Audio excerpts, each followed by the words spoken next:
Hello, আমি মিলি সরকার Bengali urban kitchen থেকে বলছি।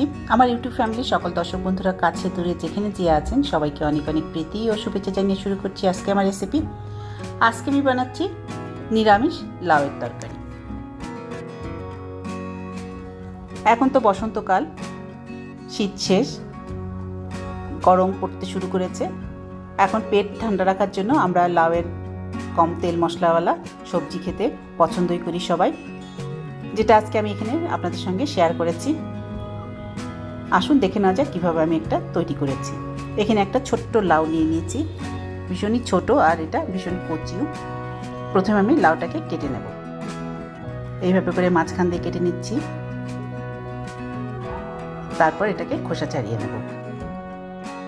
আজকে আমার বানানো এই লাউয়ের তরকারি রেসিপিটা আশা করি আপনি স্কিপ না করে সম্পূর্ণ দেখবেন। দেখে যদি ভালো লাগে তাহলে অবশ্যই লাইক করবেন, শেয়ার করবেন আর বেল আইকনটা প্রেস করবেন, তাহলে নতুন কোনো ভিডিও আপলোড হলে আপনি তার নোটিফিকেশনটা পেয়ে যাবেন।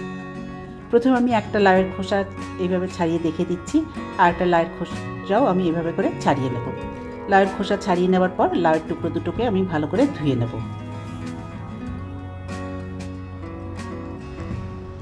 লাউয়ের টুকরো দুটো খুব ভালো করে প্রথমে ধুয়ে নিয়েছি, এরপর এগুলোকে কেটে নেব। এইভাবে করে পাতলা পাতলা করে কেটে নেব। তারপর এটাগুলোকে লম্বা লম্বা করে পাতলা পাতলা করে কেটে নেব। এই কাজটা আমি ছুরি দিয়ে করছি, আপনি চাইলে কিন্তু এটা বটি দিয়েও করতে পারেন। আপনার যেটা সুবিধা আপনি সেইভাবে লাউয়ের টুকরোগুলোকে প্রথমে কেটে নেবেন। এইভাবে করে দুটো লাউয়ের টুকরো যে আছে সেই দুটোকেই আমি এইভাবে করে কুচিয়ে নেব প্রথমে।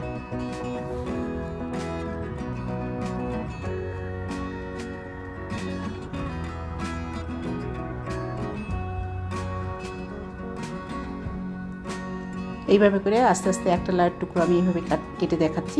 বাকি লাউয়ের আর একটা টুকরো যেটা আছে সেটাকেও আমি এইভাবে করে কুচিয়ে নেব।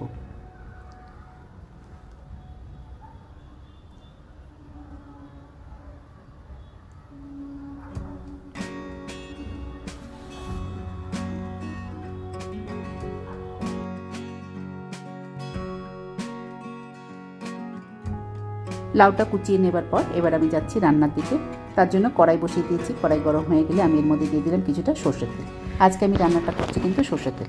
আপনি চাইলে আপনি যে তেল অন্য কোনো তেল খেলে সেটাও ব্যবহার করতে পারেন। তেল গরম হয়ে গেলে আমি এর মধ্যে দিয়ে দেবো ফোড়ন। ফোড়নের জন্য এখানে আমি কিছুটা গোটা জিরে দিয়ে দিলাম। মশলাটা যখন একটু ভাজা ভাজা হয়ে গেলে তখন আমি এর মধ্যে দিয়ে দিলাম আগে থেকে যে কুচিয়ে রেখেছিলাম লাউয়ের টুকরো, সবটাই দিয়ে দিলাম। সাথে দিয়ে দিলাম নুন স্বাদ অনুসারে। এখানে আমি আধা চামচ মতো নুন ব্যবহার করেছি আর আধা চামচ মতো হলুদ গুঁড়ো, আর দিয়ে দিলাম গোটা তিনেক চেরা কাঁচা লঙ্কা। দিয়ে খুব ভালো করে নেড়ে দিচ্ছি।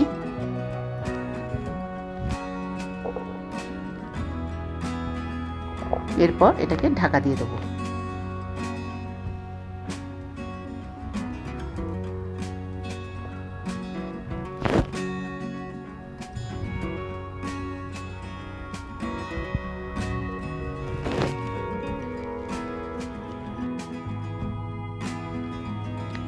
ঢাকা দিয়ে 3-4 মিনিট রান্না হতে দিয়েছি। এরপর ঢাকাটা সরিয়ে নিলাম, সরিয়ে আবারও একটু নেড়ে দিচ্ছি।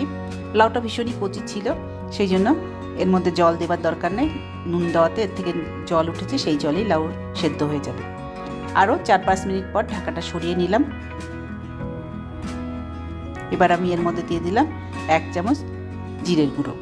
জিরের গুঁড়ো দেওয়ার পর আবারও খুব ভালো করে নেড়ে দিচ্ছি। লাউটা কিন্তু প্রায় সেদ্ধ হয়ে এসছে। এবার খুব ভালো করে নেড়ে দিচ্ছি। তারপর আবারও ঢাকা দিয়ে দেবো। আরও মিনিট 5 ঢাকা দিয়ে রান্না হতে দিয়েছি। এবার ঢাকাটা সরিয়ে নিলাম। সরিয়ে নিয়ে দেখে নিচ্ছি লাউ কেমন সুন্দর সেদ্ধ হয়ে গেছে। তরকারিও প্রায় তৈরি হয়ে গেছে। সব শেষে নামানোর আগে এর মধ্যে দিয়ে দিচ্ছি কিছুটা ধনেপাতা কুচি। ধনেপাতা কুচি দেওয়ার পর আবার একটু নেড়ে দিচ্ছি। তারপর আবার একটু ঢাকা দিয়ে দিলাম। মিনিট খানেক পরে এবার ঢাকাটা সরিয়ে নিচ্ছি। এবার আবারও একটু নেড়ে দিচ্ছি। আর দেখুন কেমন সুন্দর তৈরি হয়ে গেছে নিরামিষ লাউয়ের তরকারি।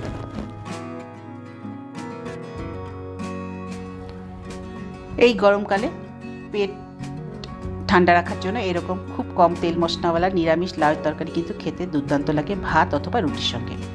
আজকে আমার বানানো এই লাউয়ের তরকারি রেসিপিটা। আশা করি আপনাদের পছন্দ হয়েছে। যদি পছন্দ হয়ে থাকে তাহলে অবশ্যই লাইক করবেন, শেয়ার করবেন আর সাবস্ক্রাইব করে আমার পাশে থাকবেন। আবার দেখা হবে নেক্সট ভিডিওতে অন্য কোনো রেসিপি নিয়ে। ভালো থাকবেন। Thank you.